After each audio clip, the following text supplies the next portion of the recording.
Assalamualaikum warahmatullahi wabarakatuh. Alhamdulillah, puji dan syukur senantiasa kita panjatkan kepada Allah. Salat dan salam juga senantiasa kita curah dan limpahkan kepada Rasulullah Sallallahu Alaihi Wasallam. Teman-teman sekalian, akhir-akhir ini banyak sekali orang-orang yang menyatakan kepada saya, menyampaikan kepada saya, saat kalau dakwah itu jangan yang provokatif dong, dakwah itu jangan yang membuat orang menjadi tegang dong, dakwah itu jangan membuat orang menjadi deg-degan dong. Nah, kenapa?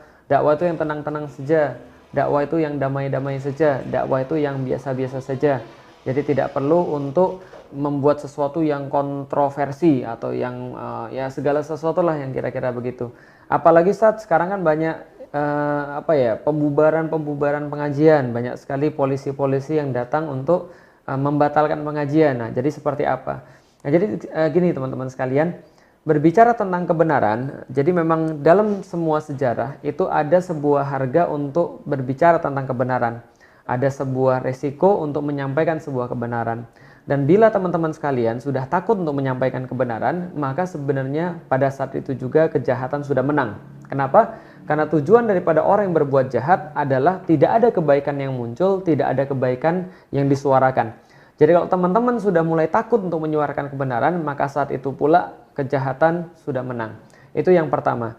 Yang kedua teman-teman sekalian, andaikan ada pemikiran-pemikiran yang seperti tadi, dakwah itu jangan provokatif, dakwah itu jangan membuat orang jadi menegangkan, dakwah itu jangan membuat orang untuk merasa panik, dakwah itu jangan membuat orang untuk merasa deg-degan, dakwah itu yang damai-damai saja, yang menenteramkan. Andaikan kalau seandainya semua berpikir seperti itu, maka Nabi dan Rasul tidak ada yang berdakwah. Nah, kenapa? Karena pada faktanya ketika mereka berdakwah, respon yang mereka dapatkan tidak hanya orang-orang yang mendukung. Respon yang mereka dapatkan tidak hanya orang-orang yang senyum lalu kemudian, oh makasih ya, dakwah Anda sangat bagus sekali, ya Allah keren banget. Enggak semua seperti itu. Ketika Nabi dan Rasul berdakwah, bahkan yang mereka dapatkan adalah cacian, yang mereka dapatkan adalah makian, yang mereka dapatkan adalah deraan, yang mereka dapatkan juga siksaan. Mereka dapatkan ancaman dan sebagainya. Ini yang didapatkan oleh para Nabi dan Rasul ketika mereka berdakwah. Jadi seandainya kalau dakwah itu hanya melihat respon-respon yang bersifat damai, positif, tenang dan sebagainya, maka dakwah tidak dapat dinilai dari situ. Tapi dakwah sebetulnya dinilai daripada karena apa kita berdakwah, bagaimana kita berdakwah, dan dengan apa kita berdakwah. Maka Allah Subhanahu wa taala hanya mensyaratkan ketika kita berdakwah, ud'u ila sabili rabbika bil hikmah wal mau'izatil hasanah wajadilhum billati hiya ahsan. Dakwahlah dengan cara yang paling baik. Seru orang-orang, seru manusia yang kalian cintai itu. Menuju apa? Menuju jalan yang juga kalian cintai, yaitu adalah jalan dakwah, jalan Allah fi sabilillah. Maka ud'u ila sabili rabbika bil hikmah. Maka berikanlah dakwah itu dengan hikmah, dengan cara yang paling baik, dengan penuh dengan kebijaksanaan, dengan cara paling apik yang kita mampu lakukan, bil hikmah wal mau'izatil hasanah, dan berikan juga dengan mau'izatil hasanah, dengan pelajaran yang baik, dengan pengertian yang baik, yang merangsang akal manusia, yang memberikan pengertian pada perasaan manusia. Wajadilhum billati hiya ahsan. Kalau tidak bisa juga, maka debatlah mereka dengan cara yang baik pula. Bagaimana dengan cara yang baik? Dengan berpatokan pada Al-Quran dan As-Sunnah. Lisan kita dengan lisan yang mulia, akhlak kita dengan akhlak yang mulia pula. Sampaikan dengan Islam dengan cara yang baik. Andaikan yang kita lakukan itu sesuai dengan Al-Quran dan As-Sunnah, maka respon masyarakat itu adalah sampingan. Respon masyarakat adalah bonus saja.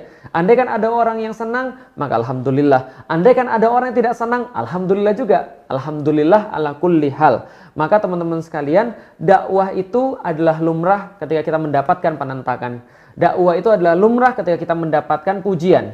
Dakwah itu adalah lumrah ketika kita mendapatkan makian. Dakwah itu juga lumrah ketika kita mendapatkan senyum daripada orang-orang yang kita dakwai. Dan itu semua bukan menjadi penyebab mengapa kita berdakwah. Tapi yang menjadi penyebab mengapa kita berdakwah adalah Allah Subhanahu wa taala. Yang kita dakwahkan adalah Al-Qur'an dan As-Sunnah. Kita mencoba dengan cara yang sebaik-baiknya menyampaikan kebenaran itu. Adapun setelahnya itu bukan lagi urusan kita, dan Allah sama sekali tidak membebani kepada kita tentang bagaimana orang merespon terhadap dakwah ini. Nah, artinya itu jawaban saya. Lalu bagaimana mungkin ketika kita berdakwah, lantas seandainya ada muncul respon-respon yang tidak baik, ada muncul respon-respon yang kurang enak, ada muncul respon-respon yang misalnya tentang pembubaran, tentang pembatalan kajian ataupun yang lain, ya tidak ada masalah. Inilah jalan dakwah. Mengapa? Karena hidup kita memang untuk itu. Teman-teman sekalian, saya masuk Islam tahun 2002, 18 tahun. Saya mengetahui bagaimana rasanya tahun-tahun sebelum saya masuk Islam merasa putus asa dalam kehidupan. Menjalani kehidupan tanpa arti, menjalani kehidupan tanpa tujuan yang benar, menjalani kehidupan tanpa tujuan yang benar-benar saya inginkan. Saya sudah menjalani hidup itu lama. Dan ketika saya mengetahui Islam, saya memasuki Islam, saya memeluk Islam, Islam memberikan saya tujuan, Islam memberikan saya arti hidup. Artinya apa? Bagi saya, seandainya kalau hidup ini tanpa dakwah, maka untuk apa? Percuma. Lah kenapa? Karena semua hidup ini ya begitu-begitu saja adanya. Tidak ada sama sekali tambahan-tambahan, tidak ada sama sekali yang istimewa, tidak ada sama sekali sesuatu yang mengejutkan. Ya itu saja. Cari makan, cari istri gitu kan ya, bagi yang jomblo, bagi yang sudah menikah ya cari istri lagi gitu ya, Masya Allah. Nah jadi cari makan, cari istri, cari kerja, terus apa? Untuk gitu-gitu aja. Saya kasih tahu teman-teman sekalian, andaikan hidup kita cuma untuk seperti itu, orang-orang zaman dulu sudah melakukan. Siapa yang lebih berhasil daripada Fir'aun dalam kekuasaan, dalam harta, dalam popularitas misalnya? Siapa yang lebih terkenal misalnya daripada Korun dalam hal mencari harta? Ya, kalau semua itu misalnya kita lakukan demi harta dunia, sesuatu yang akan berakhir, sesuatu yang fana, semua orang juga bisa. Orang-orang kafir juga sudah pernah merasakan sebelumnya. Tapi yang memberikan arti pada kita dalam hidup ini adalah dakwah. Apa yang memberikan arti bagi hidup kita adalah Islam. Karena itulah Islam memberikan arti bagi hidup ini. Andaikan, seandainya hidup ini lantas tidak boleh mendakwakan Islam, lantas untuk apa hidup lagi? Tidak ada sama sekali manfaatnya. Karena Islam yang memberikan bagi kita arti. Karena Islam yang memberikan pada kita sebuah kebaikan-kebaikan di dalam hidup. Yang memberikan setiap hari alasan mengapa kita hidup di dunia ini untuk menyebarkan sesuatu yang sama-sama kita banggakan, yaitu adalah agama Islam. Dengan kata lain, dakwah tidak akan pernah terhenti.